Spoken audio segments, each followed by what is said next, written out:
Tuhan bersamamu. dan bersama rohmu. Inilah Injil suci menurut Markus. Dimuliakanlah. Sekali peristiwa, Yesus bersama murid-muridnya masuk ke sebuah rumah. Maka datanglah orang banyak berkerumun pula, sehingga makan pun mereka tidak dapat. Waktu kaum keluarganya mendengar hal itu, mereka datang hendak mengambil dia, sebab kata mereka, ia tidak waras lagi. Demikianlah sabda Tuhan. Terpujilah Kristus. Saudari-saudara terkasih, selamat pagi berkah dalam. Adalah hal yang wajar kalau ada suatu peristiwa orang kemudian mengomentari, ya, sangat wajar. Bahkan di media sosial itu ada kolom namanya komentar. Orang bebas berkomentar apapun. Bahkan di status WA, kalau Bapak Ibu saudari-saudara pernah melakukannya, posting di status pasti ada kolom komentar. Kalau tidak ada kolom komentar, mereka yang biasa pansos pasti dia akan posting karena tidak ada yang mengomentari. Garing rasanya.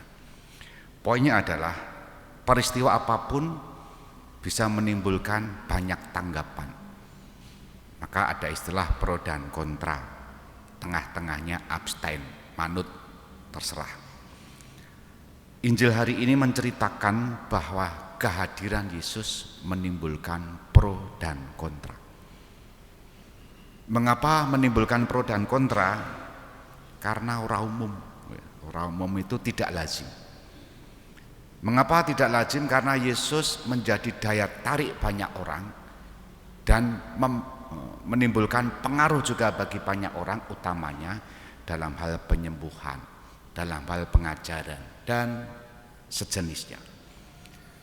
Sehingga kehadiran Yesus ini dipertanyakan banyak orang. Apa yang dipertanyakan? Nanti kisahnya berlanjut mengenai kuasa dari mana. Oleh karena itu, orang-orang komentarnya macam-macam. Bahkan keluarganya sendiri disebut dalam Injil mengambil Yesus dan menyebut Yesus sebagai tidak waras. Bagi saya setidak-tidaknya menimbulkan refleksi juga untuk saya. Lah Yesus saja yang begitu hebatnya dalam karya tindakan, banyak mukjizat, banyak orang yang tersembuhkan, terselamatkan.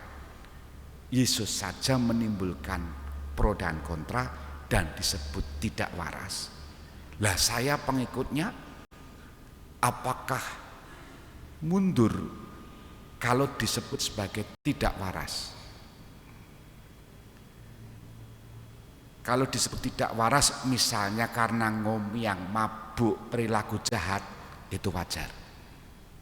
Tapi kalau itu perbuatan baik dan menyelamatkan banyak orang, apakah karena dikomentari banyak orang lantas mundur?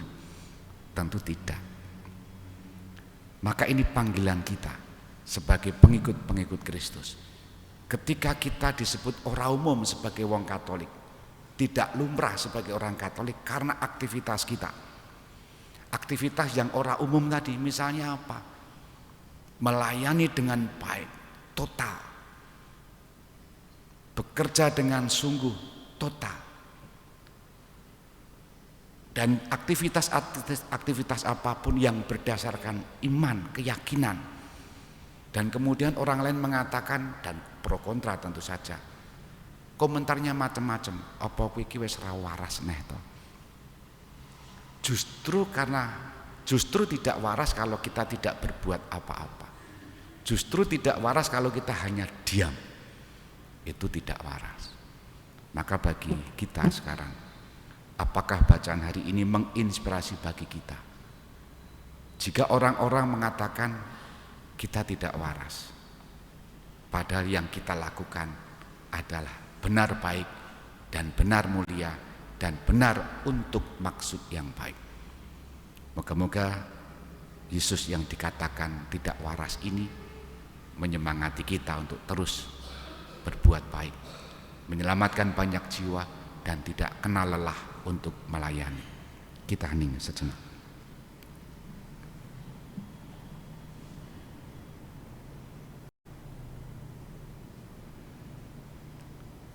Dimuliakanlah Yesus yang dulu hidup, sekarang dan selama-lamanya. Amin.